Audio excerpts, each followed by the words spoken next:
ഒന്നെങ്കിൽ പണവും പ്രതാപവും വേണം, അല്ലെങ്കിൽ കൂടെ കൊണ്ടു നടക്കാൻ ഒരാന ചന്തമെങ്കിലും വേണം. ഇത് ഒന്നും ഇല്ലാത്ത ഒരുത്തിനെ നിനക്ക് എങ്ങനെ കയറി പ്രേമിക്കാൻ തോന്നിയിടി? നമ്മുടെ സ്റ്റാറ്റസിനെ കുറിച്ച് വല്ല വിചാരമുണ്ടോ നിനക്ക്? പ്രേമേന്ദ്രന്റെ കുടുംബം അത്രയ്ക്ക് മോശമൊന്നുമല്ല, നല്ല തറവാട്ടുകാര് തന്നെയാ.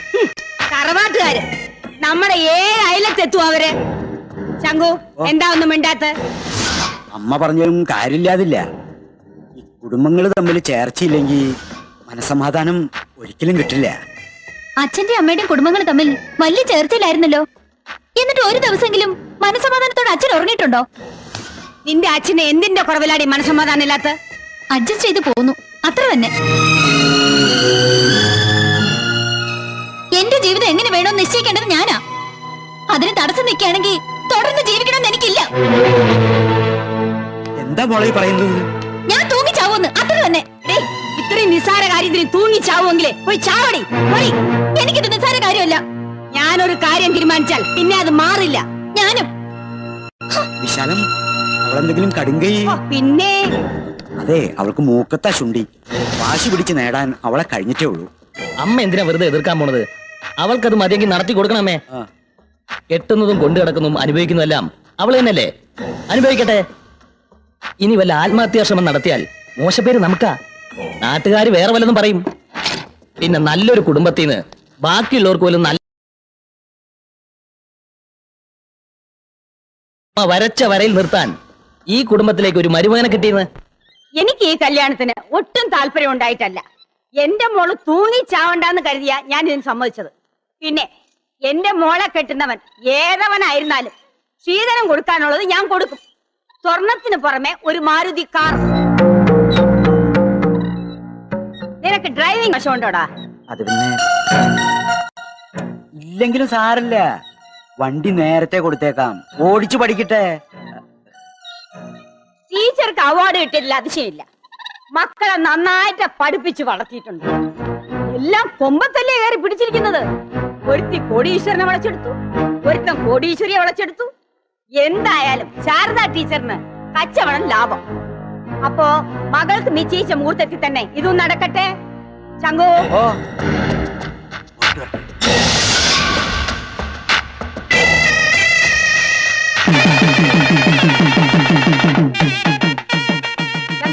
നോക്കിക്കൊണ്ട് നിൽക്കാതെ ആ ഡോർ തുറക്ക്.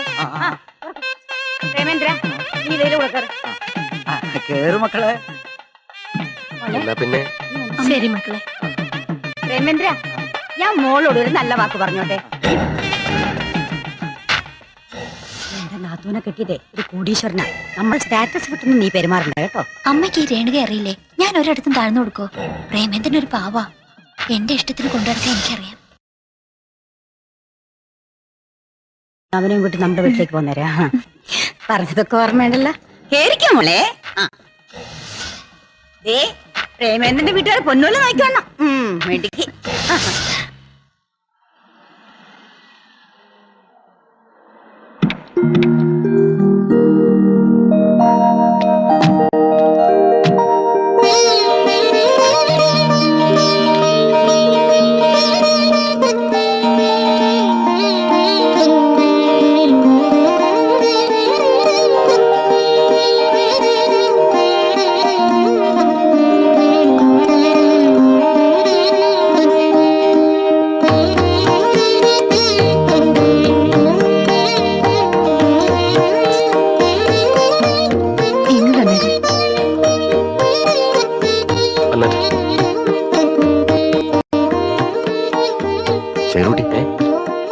ഞാനിപ്പോ വരാ.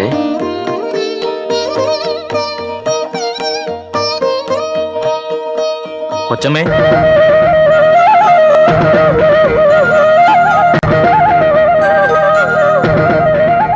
ഡിന്നറിന് സ്പെഷ്യൽ ആയിട്ട് എന്തെങ്കിലും?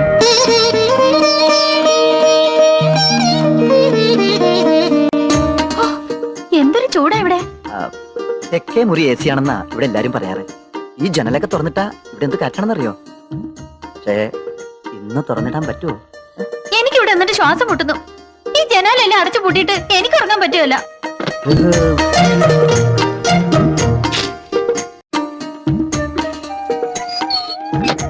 ഒരു ടേബിൾ ഫാൻ എങ്കിലും അറേഞ്ച് ചെയ്ത് വെച്ചൂടായിരുന്നോ? അയ്യോ, ഞാനത് ഓർത്തില്ല. നാളെ തന്നെ എന്ത് വേണമെങ്കിലും അറേഞ്ച് ചെയ്യാം. ഫസ്റ്റ് നൈറ്റിന്റെ മൂഡ് കളയാതെ നീ ആ പാല് കുടിച്ച് പതിങ്ങി തന്നെ. അയ്യോ അങ്ങനെയല്ലല്ലോ, ഞാൻ പകുതി കുടിച്ചിട്ടല്ലേ നീ കുടിക്കേണ്ടത്.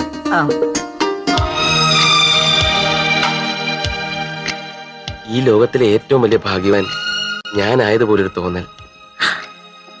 എന്നെ കെട്ടിയതുകൊണ്ടാണോ? തന്റെ വീട്ടിൽ കുറച്ചു ദിവസം കഴിയാൻ എനിക്ക് കൊതിയാവുകയാണോ?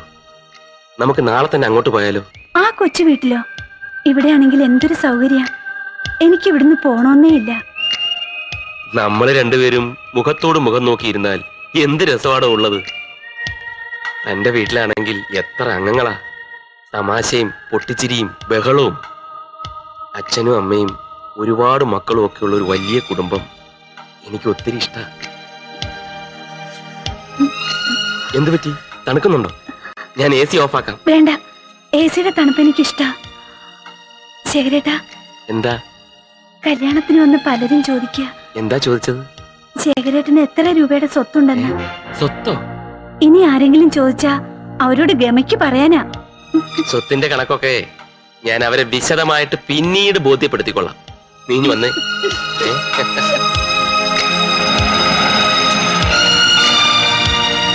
അമ്മേ, ചേച്ചി ശേഖരേട്ടൻ വന്നോ?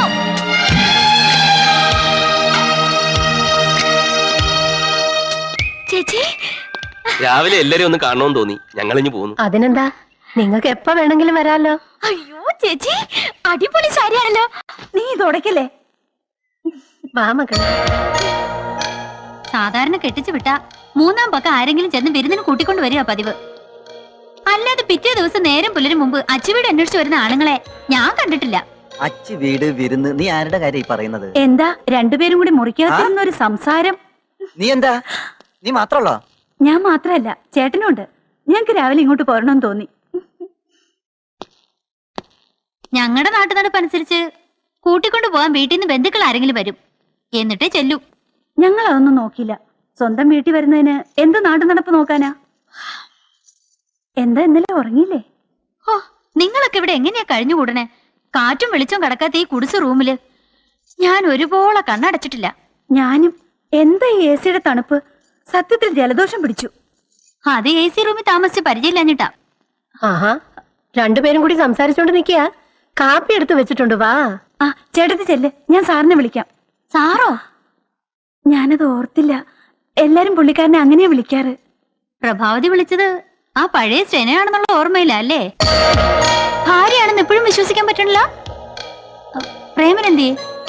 നിന്റെ പ്രേമനും ഇവളുടെ സാറും ഒക്കെ അവിടെ ഉണ്ട്. രണ്ട് പെണ്ണുങ്ങൾ കൂടിയാ പിന്നെ സംസാരിക്കാൻ ഉള്ളി പൊളിക്കുന്ന കാര്യം മതി. എന്താ രണ്ടുപേരും? ഒന്നുമില്ല, എനിക്കറിയാൻ മേലാത്ത കുറെ കാര്യങ്ങള് ചേട്ടത്തി ഓർമ്മപ്പെടുത്തുകയായിരുന്നു. ഈ ചേട്ടത്തി എന്ന വിളി ഒന്ന് ഒഴിവാക്കാവോ? പ്രഭയേക്കാൾ പ്രായക്കൂടുതലൊന്നും എനിക്കില്ല. നാട്ടു നടപ്പനുസരിച്ച് ചേട്ടന്റെ ഭാര്യയെ ചേട്ടത്തിന്നാ വിളിക്കാറ്. ഇഡലിയോ? ഇതെനിക്കിഷ്ടമല്ല. ബ്രേക്ക്ഫാസ്റ്റും ബ്രെഡ് ടോസ്റ്റും പുൾസയും എനിക്ക് നിർബന്ധ. മോളത് നേരത്തെ പറഞ്ഞിരുന്നെങ്കിൽ അതും കൂടി കരുതിയെന്നെ. എനിക്കും രാവിലെ ഇഡ്ഡലി ഇഷ്ടമല്ല.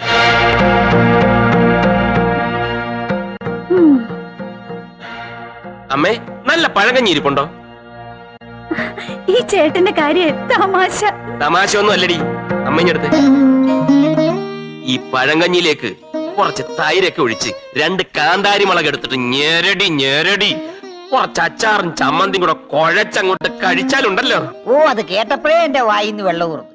എന്റെ ഈ ആരോഗ്യത്തിന്റെ രഹസ്യം അത് തന്നെയാ. നിനക്ക് മണേ കുറച്ച് കഴിച്ചുടി, നാണക്കേടൊന്നുമില്ല. പിന്നെ നമ്മളാരും അമേരിക്കയിലൊന്നും അല്ലല്ലോ ജനിച്ചു വളർന്നത്.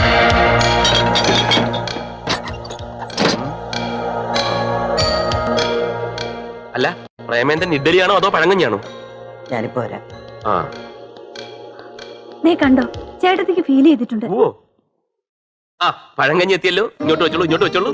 ആ, എന്താ അവന്റെ ഒരു സ്റ്റൈല്. അയാളെ പഴങ്കഞ്ഞി കുടിച്ചിട്ടായിരിക്കും വളർന്നത്. ഞാൻ അങ്ങനെയല്ല, നല്ല ഭക്ഷണം കഴിച്ചു തന്നെയാ. നീ ഒന്ന് പതുക്കെ പറ. ദേ, എനിക്കാരും പേടിക്കേണ്ട കാര്യമില്ല. ആ പഴങ്കഞ്ഞി കൂടി എന്റെ പത്രാസ് കണ്ട് പ്രേമൻ എന്തിനാ ഓച്ചാനിച്ച് നിന്നത്? അയാളുടെ കാശ് കണ്ടിട്ടാ? അതിനേക്കാ പണം എന്റെ വീട്ടിലുണ്ട്. ഈ നിമിഷം ഞാൻ ഇവിടെ ഇറങ്ങേണ്ടതായിരുന്നു. കെട്ടിയതിന്റെ പിറ്റേന്ന് കെട്ടിയോള് പിണങ്ങി പോയെന്ന് നാട്ടുകാരെ കൊണ്ട് പറയിപ്പിക്കേണ്ടെന്ന് കരുതിയിട്ടാ. ഓർക്കാഞ്ഞിട്ടല്ലമ്മേ, കല്യാണത്തിന് കാശ് കുറെ ചെലവായി, അമ്മ പാപ്പരടിച്ചിരിക്കണമെന്നൊക്കെ എനിക്കറിയാം. എന്നാലും അമ്മയുടെ കയ്യിൽ ഒരു 100 രൂപ കാണാതിരിക്കില്ല. കടായിട്ട് മതി, ഞാൻ തിരിച്ചു തരാവുന്നേ. നാണമില്ലേ നിനക്ക് കാശ് കടം ചോദിക്കാൻ? വട്ടച്ചില വെച്ചിട്ട് കൂടുന്നുണ്ട്. ആ പെൻഷൻ കിട്ടട്ടെ, തരാം. എങ്കിൽ പിന്നെ വേറെ എവിടെയെങ്കിലും കിട്ടുമെന്ന് നോക്കാം. ശ്രമിക്കണം. 1-2 തവണ ജോലിക്ക് ശ്രമിച്ച് കിട്ടിയില്ലെന്ന് കരുതി നിരാശനാവരുത്. പരിശ്രമം ചെയ്യുകിൽ എന്തിനേയും കരസ്ഥമാക്കാൻ കഴിവുള്ളവണ്ണം ദീർഘങ്ങളാം കരങ്ങളെ നൽകി മനുഷ്യനെ പാരിലേക്ക് അയച്ചത് ഈശ്വരൻ. കേട്ടിട്ടില്ലേ? പല വാതിലുകൾ മുട്ടുമ്പോൾ ഏതെങ്കിലും ഒന്ന് തുറക്കാതിരിക്കില്ല. Try again. അത്യാവശ്യം വട്ടച്ചെലവിന് ഇത് കയ്യിലിരിക്കട്ടെ. ഏയ് വേണ്ട. അതിനെന്താ, എന്നെ ഒരു അന്യനായിട്ടാ കരുതിയത്? വെച്ചോളൂ. ഇന്ന് വരെ ചോദിക്കാതെ ആരും എനിക്കൊന്നും തന്നിട്ടില്ല. ഇതേവരെ ചോദിക്കാനോ കൊടുക്കാനോ എനിക്കാരും ഉണ്ടായിട്ടില്ലല്ലോ. പറ്റുമെങ്കിൽ എനിക്കൊരു ജോലി ശരിയാക്കി തരുമോ?